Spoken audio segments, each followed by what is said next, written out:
Chemotherapy అయిపోయిన ఒక patient నాకు చెప్పిన విషయం నన్ను నిజంగా కంగారు పెట్టింది, భయపెట్టింది కూడా.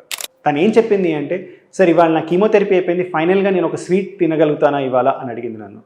యాక్చువల్లీ ఆ క్వశ్చన్ నాకు చాలా ప్రొఫౌండ్గా అనిపించింది. ఆవిడ కార్బోహైడ్రేట్స్ని కంప్లీట్గా కట్ చేసింది, ఒక్క స్వీట్ కూడా తీసుకోకుండా 4.5 months నుంచి ట్రీట్మెంట్ తీసుకుందనమాట. చాలామంది క్యాన్సర్ పేషెంట్స్కి ఉంటే చాలా పెద్ద భయం ఏంటి అంటే, షుగర్, కార్బోహైడ్రేట్స్ తీసుకుంటాం వల్ల క్యాన్సర్ పెరుగుతుంది. యాక్చువల్లీ దీని వెనకాల ఉన్న నిజాలు ఏంటి? నిజంగా కార్బోహైడ్రేట్స్ కనుక మనం కట్ చేస్తే క్యాన్సర్ రిస్క్ తగ్గించవచ్చా? ట్రీట్మెంట్ ఎఫెక్ట్స్ బెటర్గా అవుతాయా? అన్న దాని గురించి నిజాలు ఇవాళ రోజున ఈ వీడియోలో మాట్లాడదాం అనుకుంటున్నాను. హాయ్, నేను doctor Deepak Koppaka, senior consultant, medical oncologist, kaizen haematology oncology network. చాలామంది పేషెంట్స్ క్యాన్సర్ కీమోథెరపీ తీసుకున్నప్పుడు కావచ్చు, క్యాన్సర్ డయాగ్నోసిస్ అయినప్పుడు కావచ్చు, షుగర్స్ ఇంకా కార్బోహైడ్రేట్స్ డైట్ నుంచి కంప్లీట్గా కట్ చేసేస్తారు. అసలు యాక్చువల్లీ ఇది చాలా హార్మ్ఫుల్ అండి. సైంటిఫిక్గా ఒక వార్బర్గ్ ఎఫెక్ట్ అని ఒక ప్రిన్సిపల్ ఉంటుందన్నమాట. దాంట్లో ఏం చెప్తారు అంటే, క్యాన్సర్ సెల్స్ గ్లూకోజ్ ఎనరోబిక్ మీడియంలో కన్జ్యూమ్ చేస్తాయి అని చెప్పి. అది వాట్సాప్లో కావచ్చు, వేరియస్ సోషల్ మీడియా ప్లాట్ఫామ్స్లో కావచ్చు, చివరికి ఎలా మారిపోయింది అంటే క్యాన్సర్ గ్లూకోజ్ కన్జ్యూమ్ చేసే గ్రో అవుతుంది బాడీలో. సో గ్లూకోజ్ అన్నది మనం తొలగిస్తే క్యాన్సర్ గ్రోత్ ఆగిపోతుంది అని చెప్పి. యాక్చువల్లీ ఇది కరెక్ట్ కాదు.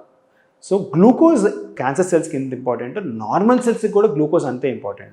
అండ్ యాక్చువల్లీ క్యాన్సర్ అన్న ఒక ఎంటిటీ ఇంకా చాలా కాంప్లెక్స్గా బిహేవ్ చేస్తుంది. గ్లూకోజ్ ఉన్నా లేకపోయినా దాని న్యూట్రిషన్ తీసుకునే మెకానిజం అది ఆల్రెడీ బాడీలో ఏర్పరచుకుందనమాట. సో గ్లూకోజ్కి క్యాన్సర్కి ఉన్న సంబంధం ఏంటి అంటే, గ్లూకోజ్ నార్మల్గా ఆక్సిడేటివ్ మెకానిజం ద్వారా బాడీలో బ్రేక్ డౌన్ అయ్యి సెల్స్కి ఎనర్జీ ఇస్తుంది అనమాట. క్యాన్సర్లో ఏంటంటే ఇది ఎనరోబిక్ మీడియంలో కూడా గ్లూకోజ్ బ్రేక్ డౌన్ అయ్యి క్యాన్సర్ సెల్స్ చాలా ఇన్ఎఫెక్టివ్గా గ్లూకోజ్ని యూజ్ చేసుకుంటాయి.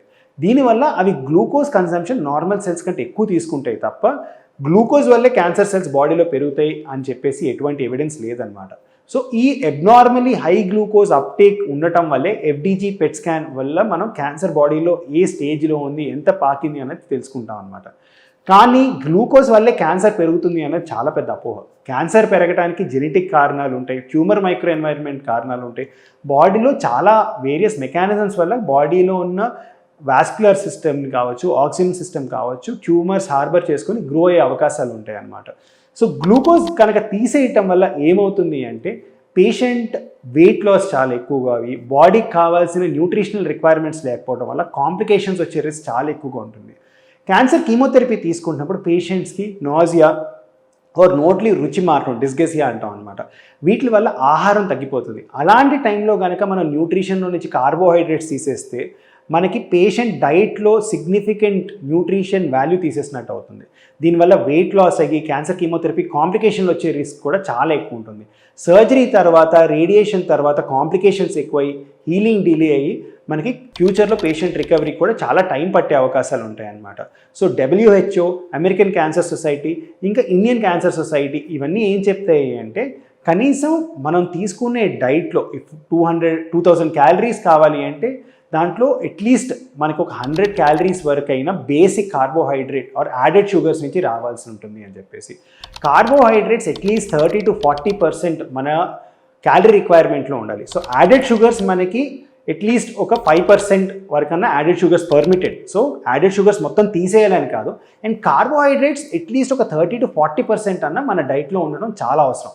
ఇది కనుక లేకపోతే ఏమవుతుంది అంటే పేషెంట్ వెయిట్ లాస్ చాలా ఎక్కువైపోతుంది, పేషెంట్ న్యూట్రిషన్ రిక్వైర్మెంట్స్ తగ్గిపోయి కాంప్లికేషన్స్ ఆఫ్ ట్రీట్మెంట్, ఇమ్యూనిటీ తగ్గిపోయి ఇన్ఫెక్షన్ రిస్క్ పెరిగే అవకాశాలు చాలా ఉంటాయి. సో ప్లీజ్ క్యాన్సర్ పేషెంట్స్ అందరికీ నేను మళ్ళీ ఎస్టాబ్లిష్డ్గా చెప్తుంది ఏంటి అంటే, సైన్స్ ఒకటే చెప్తుంది, ట్యూమర్ ఒట్టి గ్లూకోజ్ మీద సర్వైవ్ కాదు. క్యాన్సర్ సెల్స్కి మల్టిపుల్ అదర్ మెకానిజమ్స్ ఉంటాయి. సో మిమ్మల్ని మీరు గ్లూకోజ్ నుంచి కానీ కార్బోహైడ్రేట్ నుంచి కానీ రెస్ట్రిక్ట్ చేసుకోకండి. దీనివల్ల కాంప్లికేషన్సే పెరుగుతాయి తప్ప ట్యూమర్ కంట్రోల్ పెరగదు.